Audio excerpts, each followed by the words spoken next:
Un modo di interpretare il samba che invece ha origini più legate alle tradizioni afro del Brasile, quindi alle importazioni, diciamo, che ci sono state musicalmente. E questo movimento fu un movimento anche e soprattutto intellettuale, che appunto mantenne anche un po' il ritmo del samba, ma appunto fu innestato con armonie e melodie tipiche jazzistiche.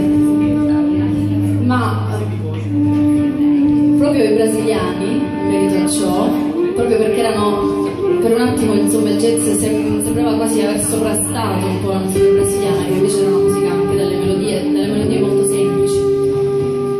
Un brasiliano in particolare, così un a caso, decise di scrivere un pezzo che si intitola Samba de uma nota só.